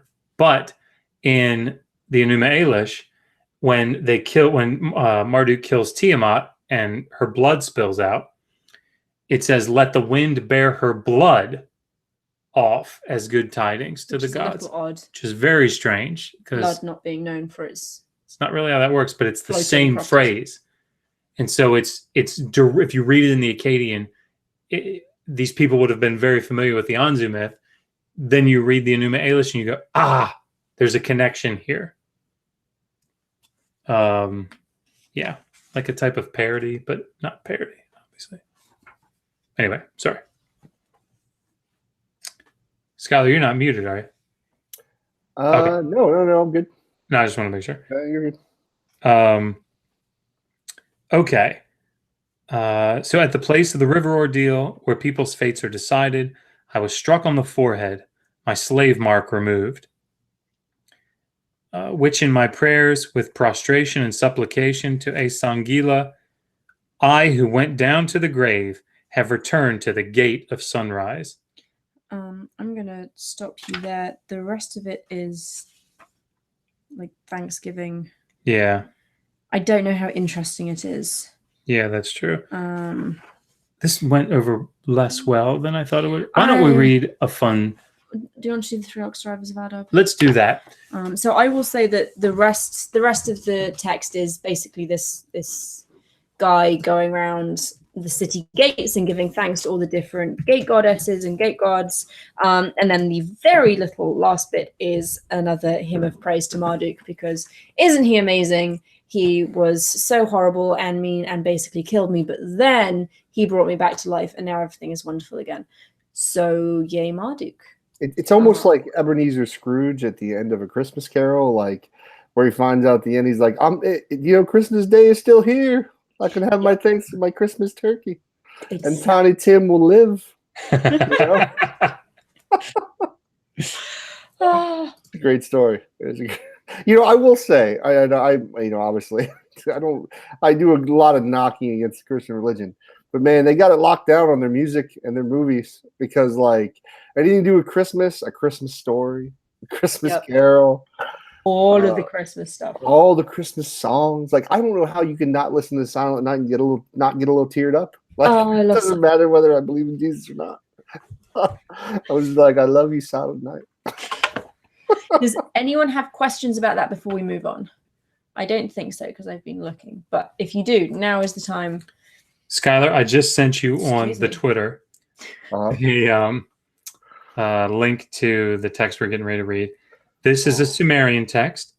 It is called The 3 Ox Drivers of Adab. It's going to be lighter and funnier. And of course, this is an Old Babylonian composition, so early 2nd millennium.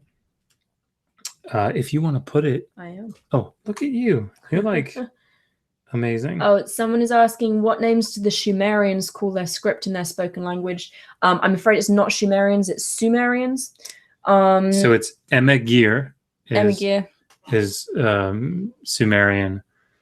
It's Sumerian for Sumerian. Sumerian for Sumerian. Emma means tongue. It's debated what the gear means. There is also a dialect of Emegir. Of Sumerian that's called Emisal. That's what I wrote my dissertation on. Emisal is like thin speech. But yes, they call it Emegir. Mm-hmm. Do we know if they had a word for their script? Or was it just writing? Yeah, I mean, I'm not sure. And it's possible that Emerkar and the Lord of Arata, they call it nails. Oh, God. That would be so cool. That makes my little geeky heart very pleased. But it's debated. Mittermeier's commentary on it. But anyway. So, the 3 ox drivers of Adab. I love this story. It's almost as good as Ninorta and the Turtle. You weren't here for Ninorta and the Turtle, Skylar. The god Ninorta gets defeated by a turtle digging a really big hole very, very fast. Is it like the tortoise and the hare kind of story? Like no. That would make more sense. Yes, that would actually make some sense. The great god Ninorta who defeats Asag and defeats the Anzu everything. Great warrior god supreme. The turtle grabs hold of his heel and he can't get out. And then when he finally breaks free, Enki has the turtle very quickly dig a hole that Ninurta then falls into and he can't get out of. Wow. Why? Like, of all the animals, like a turtle's not going to be that fast digging a hole here. Right. I mean, unless it's a Ninja Turtle. And then... maybe if it's a Ninja Turtle, you can break out like one of its swords or what other like weapons they use. I was a fan of Donatello. Was my go-to. I like the smart, but like I did. Yeah, he was the coolest one. I'm sorry, like Raphael was the bad boy. Michelangelo was the Joker, and then Leonardo was the leader. But Donatello, man, he was the one with the brains. And he was Ravenclaw. He was. And what was the name? Ravenclaw. Our 11-year-old is very interested in what Hogwarts house we're all supposed to be in. Oh, I've tried really hard to get into Harry Potter, and I just can't do it. I've watched them. I think I just need to read the books. Maybe I've watched the movies, and they're just The books. My wife loves it. The books are very good. Yeah, I haven't actually watched the movies. I've only read the books. I need to give it a try. I didn't mean it that way. No, you didn't. God. I am brilliant. Look, there's no question about that. So we have another question. Why did they have gate gods? Gate gods? I was saying that he was going around to all the different gates. So gates were... Liminal I don't want to use the word liminal, but they were liminal spaces. They were places, they were really interesting places in ancient Mesopotamia, actually. They were quite often where law judgments were passed. You had shrines at a lot of gates. Liminal space is like the fancy way that Assyriologist, that's who I see talking about it. It's the place in between places, right? So a dream is liminal. It's in between, like falling asleep, I guess, would be liminal. The doorway to a room is liminal. It's between You're not two places. quite in one place or another. So it's this kind of this space between the city and the countryside, this place of civilization and urbanism and kind of outlaw country. Sex is considered liminal, because you're sort of in this ecstasy, I guess, depending on who you're with. I don't know. Could just be okay. That's not liminal sex. Semi-liminal. If it's not war club like, that's the problem. So with this liminal space, there's a feeling of uncertainty, unsafeness, and the theory is that the idea is that there's the membrane between the spiritual world and the physical world is extra thin there. So you want extra protection. It's also the best place to contact the divine because it's already just easier to pass through. I'm doing the weird hand things again, aren't I? So yes, that's one of the reasons why they were gate gods. Also, a more practical reason, I imagine, is that if you're setting off on a long journey, you want to pray to a god before you leave. Say, please make sure I arrive at my destination safely. And it's the weakest part of the wall. Yeah, exactly. You want to make sure that the gods are there to protect you from invaders. If you're coming back from a journey, you want to give thanks to the god that you came back safely. So all great reasons for why there were gods at the gates. And someone also said, Tim Price, can it be said that scribes have individual handwriting so that they could be identified by that alone across tablets? That is a good question. It's a tough question. It is. Handwriting, not so much. Spelling conventions or writing. So cuneiform is, well, I won't go into a lot of detail, obviously, on it, but cuneiform is a syllabic, particularly when you're getting an Akkadian. It's syllabically written, so there are different signs for the phoneme shu, S-H-U. You could write shu 1 with one sign, shu with another sign, it's shu 2. So there was some freedom when you wrote. If you wanted to say ana shu, you could write ana shu 1, or you could write ana shu 2, the second shu sign. Certain scribes, actually my friend Caleb Howard, Dr. Howard, wrote his dissertation looking at the spelling conventions of certain scribes in the standard inscription and Ashkenaz Paul II's So yeah, things like sign choice for writing the same word can show you. Well, it can't show you individual scribes, but it can suggest an individual hand. And one thing that you do notice when you read cuneiform is the neatness of one's handwriting. How people form the signs. And I know people have tried to track individual scribal hands through the neatness of the writing and through the sign formations. It's really, really difficult to do. Honestly, we probably would have more luck identifying scribal hands by their fingerprints. Yeah, that's true. Because we have them. Lots of fingerprints. But some texts are just more nicely written than others, and they're a pleasure to read. And then you look at a letter that was scribbled by someone who wrote 5 times or by their names. Oh yeah, by their names. At the end of the tablet, they have they'll say tablet written by. Yep. On this day. Can I go back to the gatekeeper thing for a second? I was just thinking about something. Like, my thought that came into my head was like, how do you get that job? Right? Like, it kind of made me think of like Rick and Morty. I don't know if anybody watches the show Rick and Morty, the cartoon, but it's freaking hilarious. But Rick's like a mad scientist. And he's like, he can travel interdimensionally and like create almost anything, right? And like he made a robot that basically serves butter. All it does is like it cuts a slice of butter and like it's like, and the robot's like, "What is my purpose?" And he's like, you serve butter, and the robot's just like, "Oh my god." I want you to stand here at this gate. Yeah, exactly. Like how does the god like? Okay, I'm a god. I have all these powers. I can do whatever I want. But my goal is to guard this gate so that human beings can't get through. And it's just one of the 5 gates of the city. Like, which gate are you over? It's not even the main gate. I'm at the dung gate.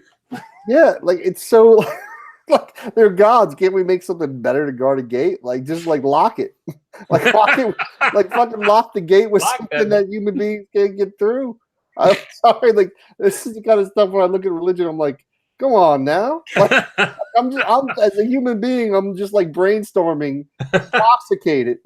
In a couple of minutes, I've come up with a solution. It doesn't involve me sitting at a gate for all eternity to stop human beings from getting in and things like that.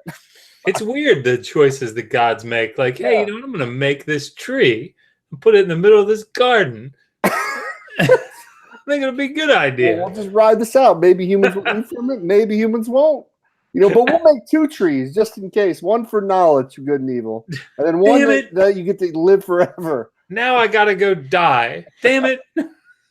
Seems so avoidable. It's like, I gotta die for just a couple hours, right? I gotta go suffer for a couple hours now because of you human beings doing this shit. Now I've got to go and be born, and I got to cause all these different things to happen throughout history in order for me to be born in Israel. I'm sorry. If God exists, he's sitting up there going, "You've got to be kidding me!" That like this is how they're interpreting this. I always just think about like if I'm wrong, like him just being like, "All right, Skylar, hey, you remember when you went on your show and told you were saying I'm such an awful God and." You ain't seen nothing yet. Like, hey, why don't we just go ahead and rewatch that Skylar Fiction show right? Oh my when God. You mocked my followers and you talked about baby killing all those Skylar, I feel like you're converting, my friend. That's what's happening. Your Jesus is Lord is very excited. Maybe. I'm so sorry, God. I'm so sorry. I didn't know it was real. And I would have dedicated my life to you. What are you gonna do? I guess I'll just sip beer and enjoy arguing against Christians on the internet. There you go. That's all that. Oh, I'm sorry. All right. No, you're good. You're good. All right. So this Sumerian text, the 3 ox drivers of Adab. Adab is a city in Sumer. And let's just read it. There were 3 friends, citizens of Adab, who fell into a dispute with each other, and they sought justice. They deliberated the matter with many words and went before the king. Our king, we are ox drivers. The ox belongs to one man, the cow belongs to one man, and the wagon belongs to one man. You can already see this is going to end well, can't you? Yes, quite. Mm-hmm. We became thirsty and had no water. We said to the owner of the ox, if you were to fetch some water, then we could drink. Gee, thanks. And he said, what if my ox is devoured by a lion? I will not leave my ox. We said to the owner of the cow, if you were to fetch some water, then we could drink. And he said, Can I pause real quick? Sure. Like, I was just thinking about, like, there was literally a time, like, when you walked out your door, you had to worry about getting eaten by a lion. Right. That's what's, you know, and you're reading this poem, like, this is what's going through their head. Like, wait a minute. like literally, I can get eaten by, we can get my ox eaten by a lion if I need some water. Like, instead of just like, house. Yeah, for real. Like, I mean, now it's so nice. Like, I can just go walk get a beer. Back in those times, man, walking to go get a beer, man, I could get eaten by something in those times. The stupid thing is that, so if you stay, you'll really be able to fight that lion off. Actually, it is just as likely, I guess, for the lion to show up than it is to go walking around. Ox will die together. Sorry, the ox might have a good chance against the lion. I don't know. Maybe it's a pretty big animal. Yeah. Our 5-year-old has become quite recently quite worried about bears, which And living in rural so. Maryland is something we really do need to be worried about. I think she read a story at school. They have a bear hunt song, and we have a bear hunt book at home. Although the bear in our bear hunt book she quite likes, but the bear hunt song is quite worrying for her. And she came home at the end of the summer from camp and said she was very, very scared that a bear was going to eat her. And because she's 5, there's only so much I can do to explain to her that there aren't any bears in rural Maryland and she's probably going to be okay. So in order to combat her fear, I gave her a stuffed bear and told her that bear would fight off the other real bear. And that seemed to work. Yeah. Do you guys have a bear problem? No, not that I'm aware of. Well, I mean, we do now. Like, I mean, she's rightfully, so thoughtful to think about bears. I mean, they are dangerous creatures. Let's not kid ourselves here. This is true. You just have to have some in order for them. Yeah, that's true. I mean, God did send bears in the Old Testament of the Bible to mess some kids up. That's right. Oh, that is true. You know what we should do, Skylar, when we get to Leviticus 26, it has a list of blessings and curses. Mm-hmm. And one of them is, I will send bears to on the highways to consume your children. Are you fucking shitting me? Like, that's in Leviticus 26? Why have I not read this? Like, I knew about was it from Kings where he sends the 2 she-male bears to Elisha. Mm-hmm. Elijah, that's right. Holy crap. I'm going to reading. I'm just blown. I'm surprised. Man, we should have talked about this before. Why have I not used this? Conversations with Christians about God. I want to make sure I read it. I just want to make sure I will send wild animals against you, and they will rob you of your children, destroy your cattle, and make you few in number, so your roads will be deserted. This is what I'm talking. Like, I don't get it. It's Christians. Like, listen, he's not like it's not a punishment. Like, you're punishing a child for what the dog did. Like, I'm gonna have your kids be eaten by wild animals. That's your punishment. I'll make them suffer in pain for what you did. Yeah. Holy crap, man! If you didn't, I don't know if you got a chance to watch the stream today, but I think you'll be actually, if you get a chance, watch the stream with Dr. Reed that we did this afternoon. I think you'll actually really enjoy it. Formation of the Old Testament text. It's pretty good. All right.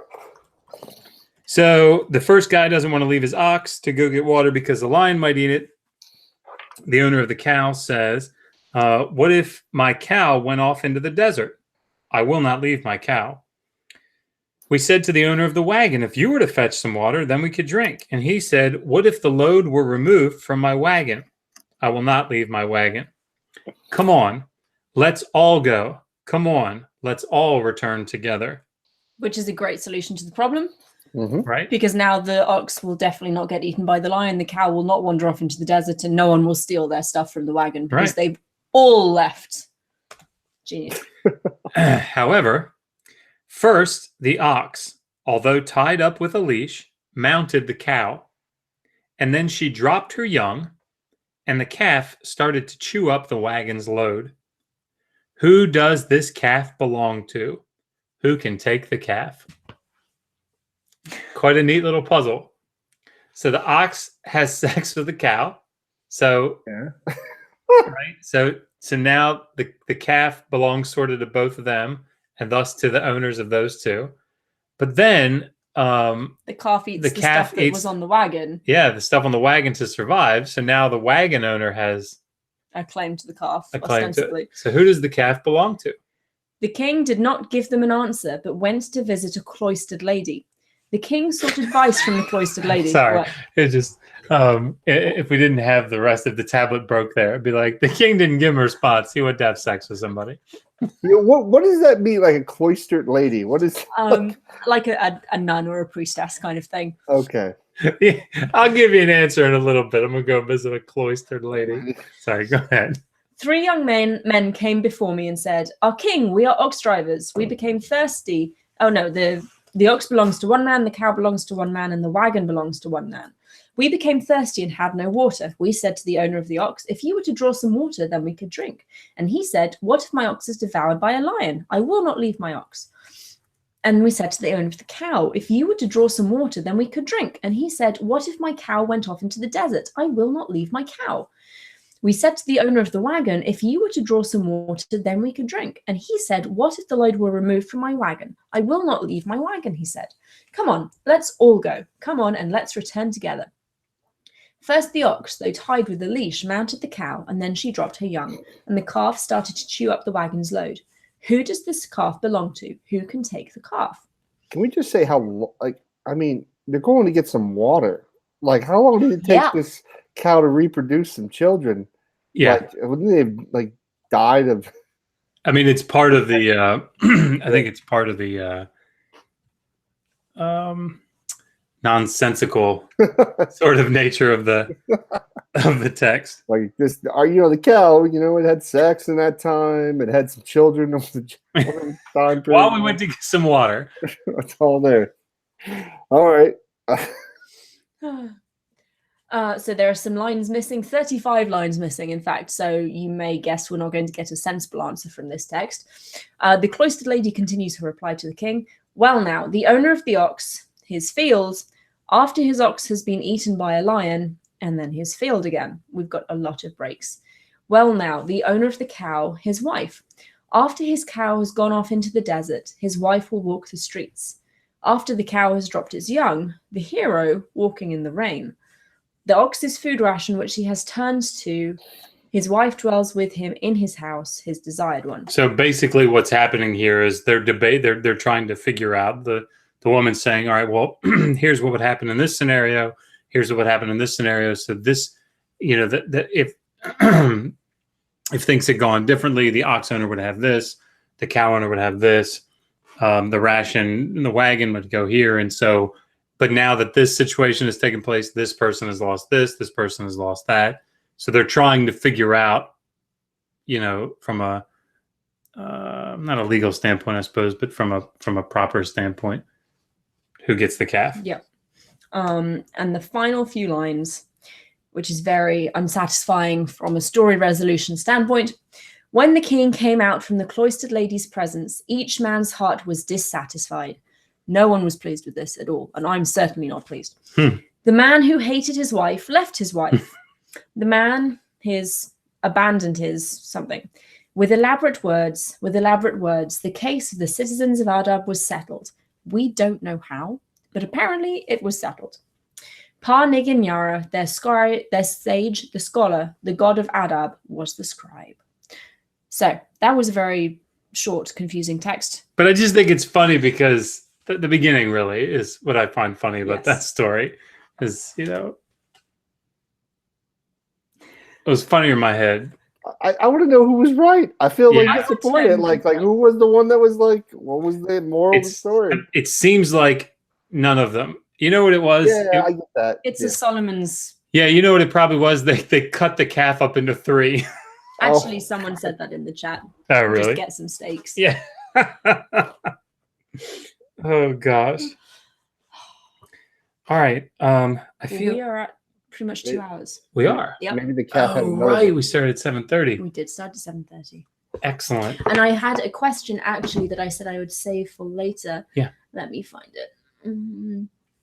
Are there any scribal exercises where a Sumerian scribe was learning to translate Egyptian into Imagery? That's a really good question. I think it's a deep question. I don't even understand half of it. So I don't. So let me tell you what we know. I don't know of anything like that. What we do know is that it wasn't that the scribes in the ancient Near East were learning Egyptian. Cuneiform, Akkadian was the lingua franca, right? So we have scribal exercises in Egypt. We have them in Hatti. We have them. So it's not scribes learning how to translate Egyptian into Sumerian or Akkadian. It's scribes in other countries learning how to write in Akkadian. That's right. They're learning Akkadian. So, yeah, I don't know of anything like that. That would be really cool, though. I'd love for someone to find that. Yeah, but I don't know. Do we even have any documentation with hieroglyphs and cuneiform? I don't know. We should ask Maggie. Yeah, we need an Egyptologist in here. That's a great question. Thank you. The answer is not that we know of. That doesn't mean it doesn't exist, but not that we know of. Do we have any more questions? Yeah, this has been fun. Because I feel like we've ruined Skylar's evening. Yeah, really. Like I really thought that reading through the Home of the Righteous Sufferer would be more exciting, but it just seemed like a downer. No, this was fun. Everyone's talking. Yeah. This is entertaining, man. This is fun. Well, I appreciate you being here, man. Anytime. And I know there are probably a lot more exciting things that you could have been doing. We're probably gonna play video games. That's about it. Maybe do a hangout. I was debating, but now I'm intoxicated, so now probably won't. You'll be thinking about penises for the rest of the night. That's the big thing. So. Maybe I will. I go in my room. You know what? Let me think about what that penis size would look like. Here's the size of a club. We have one more question. Why the sacrifice of animals? Do you mean a sacrifice to the gods or for divination purposes, Tim? I have to wait for a minute. But Josh, what are your immediate thoughts on this? Yeah, I mean, I guess it sort of depends on who's doing it. You know, if the idea of sacrifice here is like something in place of something else, then you know that the propitiation aspect of that from like the biblical text would be so that sacrifice of animal for the gods. Okay. If we're thinking about for the gods of Mesopotamia, you kill animals to feed the gods because that's what humans are there for, to do the work and then to feed the gods. In the biblical text, it's more about covering the sin, of course, of the nation, of the people that are doing the sacrificing. So actually the sacrificial system is very different in those two cultures. So, well, guys, we have no more questions. Thank you all for joining us. Skylar, thank you for joining us. It was lovely to have you. And we have 44 people watching and 44 likes. I mean, it just doesn't get any better than that. You guys are incredible. Thank you so much. Let me give a quick update. According to my YouTube thingy here, it says that our subscriber count is something. Sorry. I hope it's not like -3 now. It's dropped 700. No. God damn it, Skylar. We are at 1310. We went up 10 more subscribers during the stream. That's awesome. You guys are just incredible. People like it when we talk about penises. That's what it is. That's what I'm drawing from these experiences. Thank you all so much, Skylar. Thank you for being here, man. I really appreciate it. And I know we're going to be doing a hangout soon, moving forward in our Genesis studies. So I'm really excited about that. And just let me know when you want to do it. But thank you all for watching. Thank you for participating. And until next time, resist poor scholarship. Always ask, how do you know that? Good night.